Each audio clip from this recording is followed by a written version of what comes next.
So we are ready to start with our satsang for today. If you have any questions, I'll be happy to answer. You know how this works. So let's see. What happens after death? This is something that we go into a lot more details in the workshop called The Art of Dying. So if you're asking me if I can teach the workshop Art of Dying right now in answer to your question, that would be a bit challenging. However, there's a lot that happens after death. Yeah.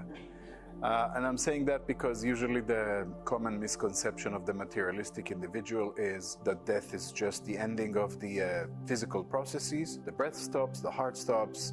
Officially, the doctor declares that the person has died, expired, and then we accept, usually in a more scientific point of view, that that's it. The brain stops functioning, there's no brain activity, and the person is dead, and there's nothing more.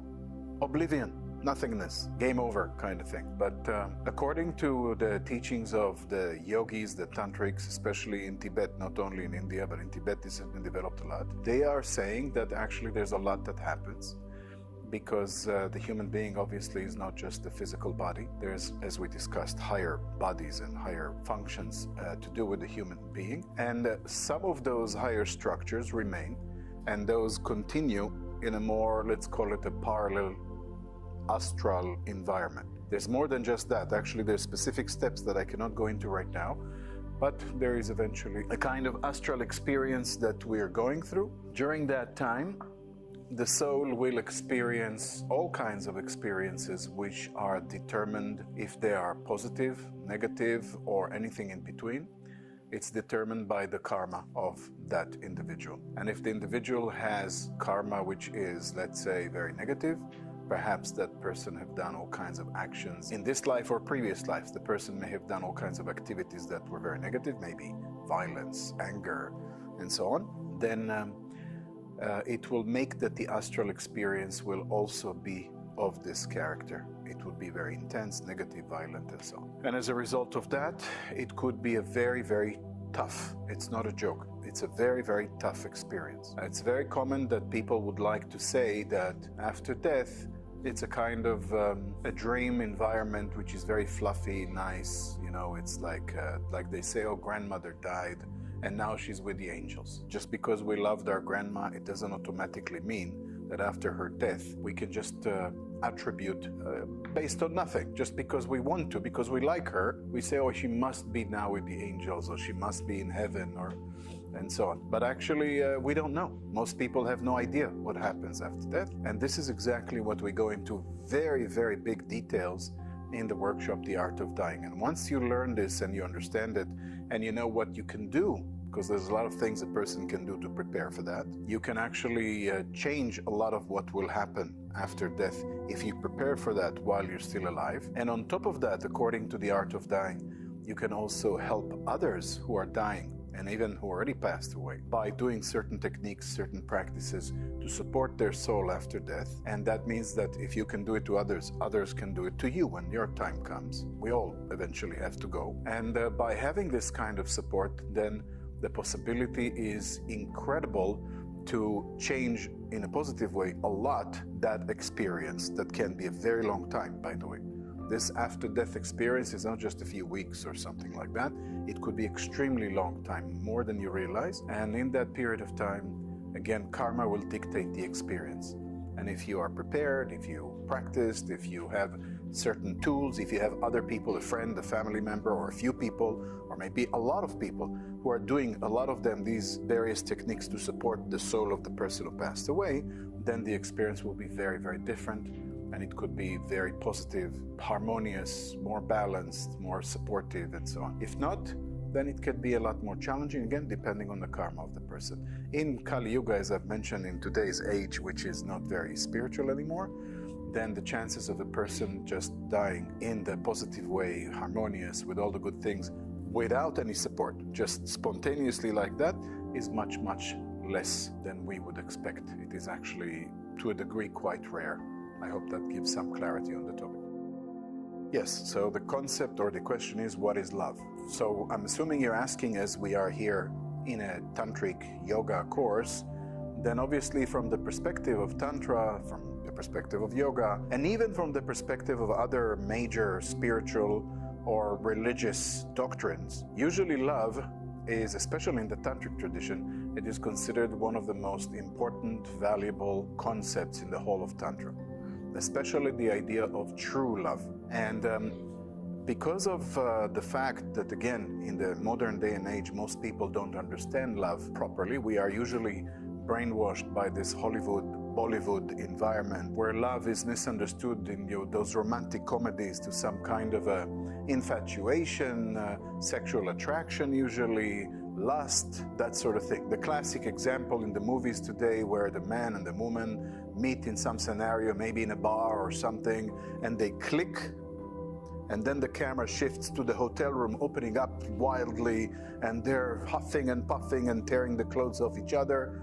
And then, I don't know, 5-10 minutes later, they're lying down in bed. Oh, it was so intense, smoking a cigarette, saying, wow, that was amazing, I think I'm in love, or something like that. So that is the superficial point of view. Of course, I'm exaggerating. There's many variations to this, but you get the general idea that people usually confuse love with usually sexuality, lust, attraction, comfort, that sort of stuff. That is not love according to the Tantric and Yogic tradition. Because love in the Yoga and the Tantra tradition is not just an emotion, first of all. It's more than just an emotion, and I'll try and expand on it a little bit later. But most importantly, it is something that comes from a higher level in the human being. As you know, we discussed the 7 chakras.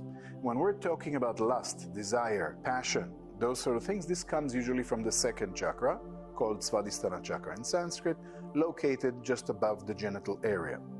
So, and it's also the emotional center of the human being.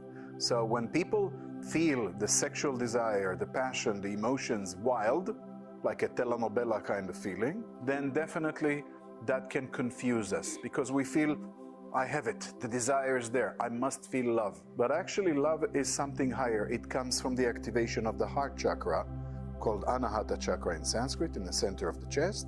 And at this level, love is more what we would call true love. And true love is more than just an emotion, it's even there's a mental component to it. It's a decision, actually. And automatically that would turn off a lot of people. What? Decision? It's supposed to be like a spontaneous love hits you on the head, you know, you're surprised and you fall in love on first sight or something like that. People are looking for this fluffy Walt Disney fantasy kind of approach, that love is some kind of a fluttery feeling that we just looked at each other and oh my goodness, and it happened and so on. If I'm saying it's also a decision, it's like, how could that be love? It doesn't make even sense, because we don't recognize love to be a function, so to speak, emotionally, that the human being have. But when you look at love as it is seen in spiritual environments, in the history, you find it with people who were having a very, very different approach to love. Like, for example, in the story of El Cid from Spain, El Cid, he was fighting against the Moors and so on. He had a love relationship with a certain lady. In the beginning it was tough. They actually had a lot of problems, but eventually when they recognized their love, he would meet her. And then for some years they wouldn't meet each other at all, because he was busy fighting the Moors and doing all kinds of things for the country. And then after some years they meet again, and the love is there, and it's very deep, very profound. And then again she goes to the monastery, he goes to fight and so on. And then they meet one more time just before he dies in battlefield. And some people would say, that's a terrible relationship. They only met twice. How much sex did they have?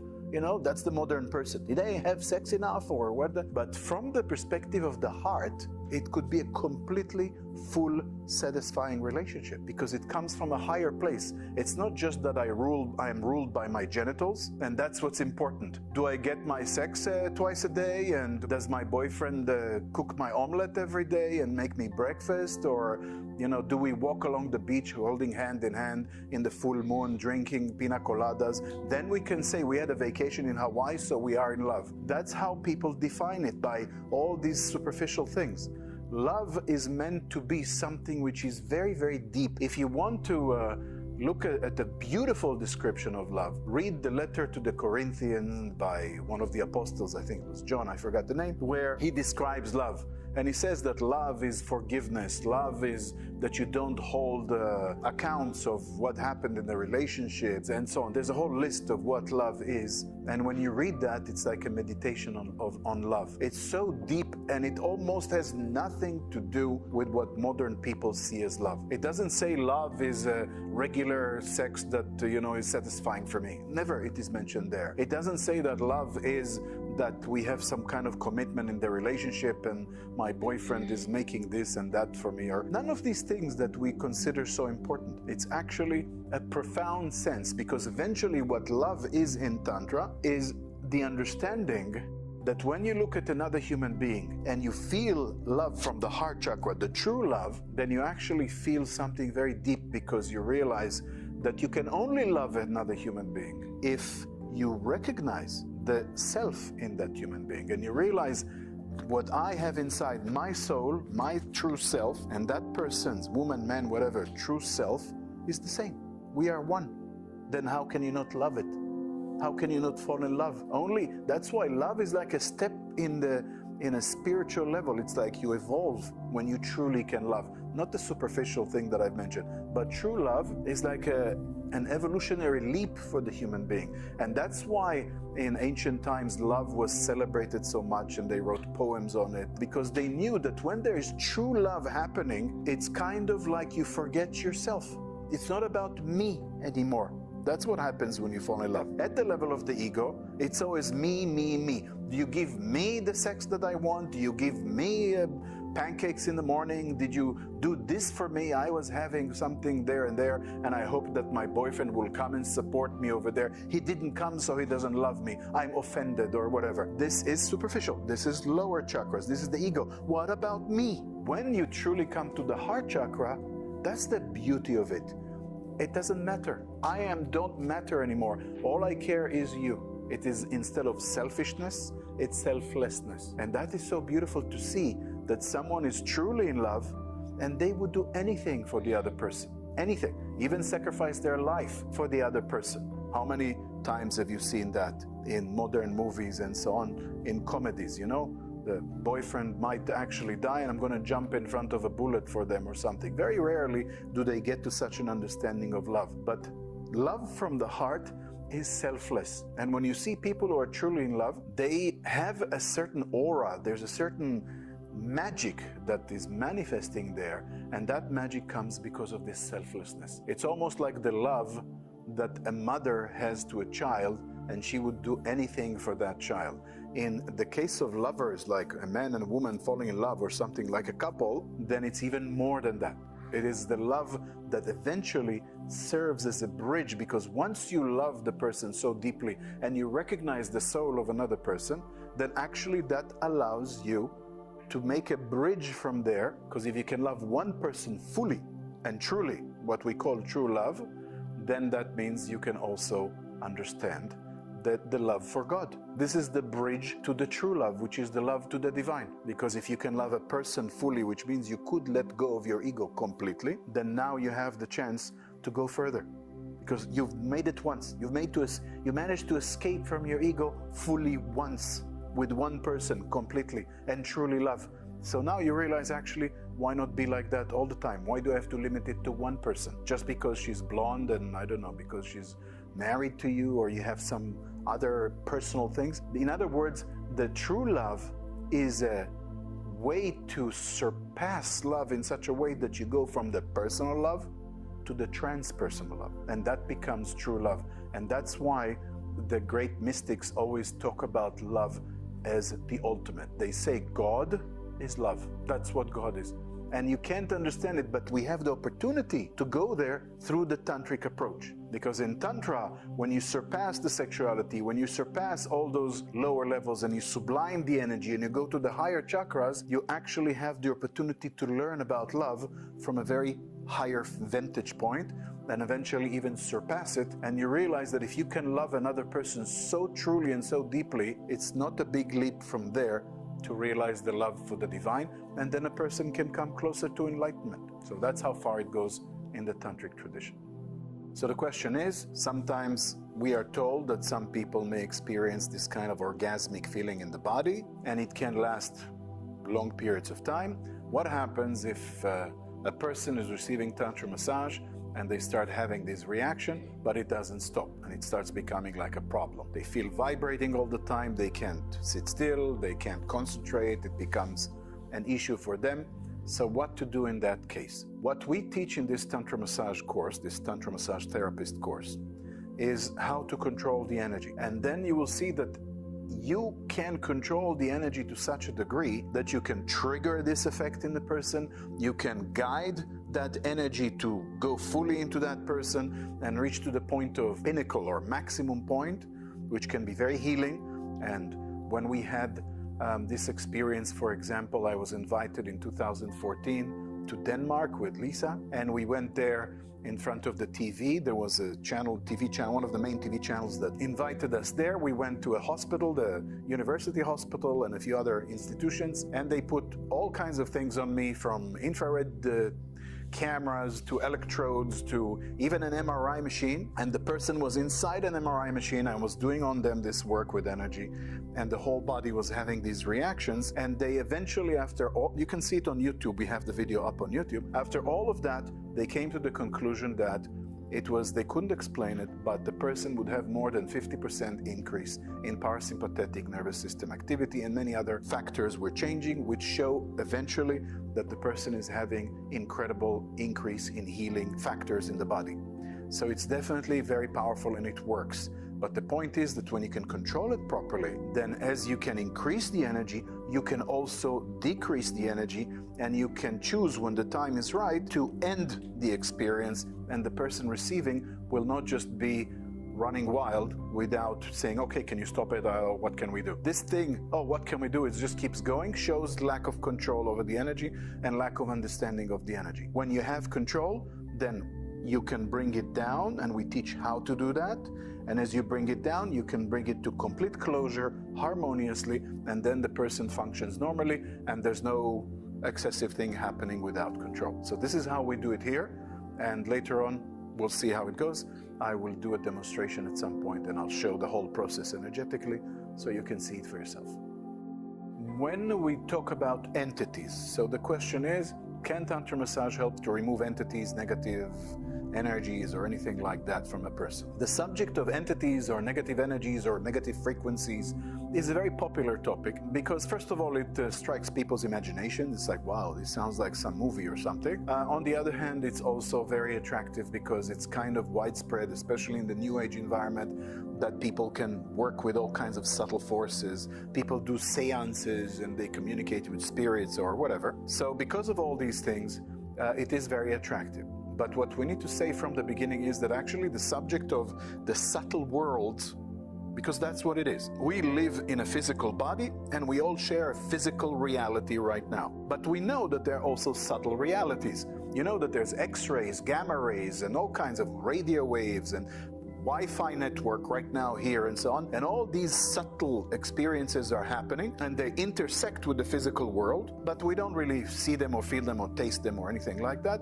but we know they exist, which means there are subtle realities, subtle wavelengths, subtle frequencies. In the yogic and tantric tradition, it is very well established that there are whole dimensions which exist, which are more subtle. These things we discussed to a degree when we talked about the 5 bodies, and we mentioned that there's the physical body and the more subtle bodies like the astral body and so on that we described earlier. So the point is, just as if we know that there are various entities which are physical, like right now there are, I don't know, 40 whatever people in this room which are all physical entities, and in this city there are 400,000 entities which are physical. And then, of course, there are entities which are physical and are not human. There are dogs and cats and so many different animals and insects and whatnot. The physical world is full of physical entities. There's so many of them. In the same way, all the subtle levels beyond, like the astral level is just one example, but you know we discussed this before, they also, each level is occupied with entities of that nature. In that case, I mentioned astral entities. And there are multiple astral universes and many different entities that occupy those levels. And just like in the physical realm, some physical entities are more nice and some are more challenging. Like you can find a dog who is wagging his tail and licks your hand and is very friendly. But there's also a dog which is whatever the problem of the dog is, which might bite you and be agitated and angry. Or if you go in the jungle, you don't want to pet the tiger or something because they probably think that you are a hamburger or something. They want to eat you. We know that there are entities of different kind in the physical world, more positive and harmonious, more aggressive, and many that are just neutral. Some people are just neutral. They don't care to say hello or to say bye-bye. They just exist. They don't have anything to do with you. In the same way, on the subtle levels, there are entities which are neutral, entities which are positive, and there's also entities which are negative, and a variety of varying degrees of these. So bearing all that in mind, in the yogic and tantric tradition, and it's not only, it's mentioned in religion, it's mentioned in many traditions, it is understood that the variety of entities which exist, it's actually wise for us to understand this environment because we are part of it. Like it or not, we are part of the physical world, but we're also part of the astral worlds and all the rest. So it would be nice to know what's going on because those entities have some effect to one degree or another, sometimes profound effect, sometimes negligible effect, but there's always some effect on our lives. And now it changes everything, because then if you are one day depressed, for example, is it just because you have some chemical imbalance in the brain or because somebody upset you and there's always a physical reason for it? Or perhaps there is also an intervention that we're not aware of from a more subtle realm, and that is worth knowing. And that's why in the tantric tradition it has been studied a lot. There's many teachings and practices in Tantra that go to that level. For example, in the Buddhist tradition, it is mentioned that Padmasambhava, the one who brought Buddhism to Tibet, was a tantric master. When he and his disciples, as he developed disciples there in Tibet, into Buddhism, they decided to build the first Buddhist monastery in Tibet. We're talking 12th century or something around there, one of those centuries there. So obviously it was not very advanced technology of building things. They would just take some dirt and some stones and they would put them together as mortar and slowly build whatever was going on. And what he discovered is that usually after, I don't know, a few weeks or something of building, once they started the foundations, an earthquake comes and the whole thing collapses and they had to start from the beginning. And this happened once, twice, a few times. And he was thinking what's going on, but because he was a tantric master, he knew this is not normal.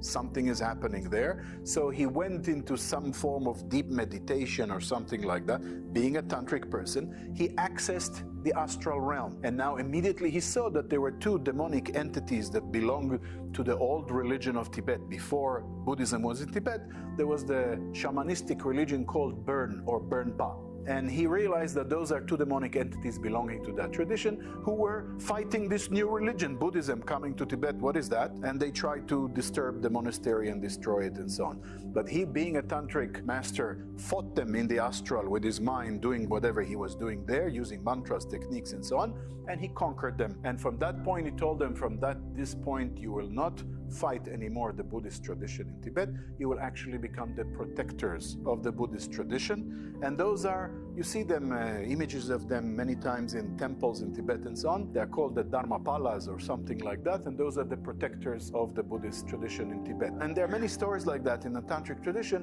which shows you that in the tantric understanding of reality, there are subtle realities, there are subtle entities. And if you are a tantric practitioner and develop the mind, the chakras and so on, you can actually act in those environments. You're not supposed to just be a victim. Some entities are there, what can I do? You can actually concentrate, meditate, do all kinds of things, interact, control, and so on. This requires more explanation and teaching. That's why I developed a workshop specifically for that called The Hidden Realms, Angels, Demons, and Magic, and so on. And if you look at that workshop there, we go into the deeper explanation of it all, what things can be done. I share some special mantra that people can use in those subtle realms. I talk about a variety of techniques and so on. And then you can learn a little bit how to become more independent in that environment and what to do about it.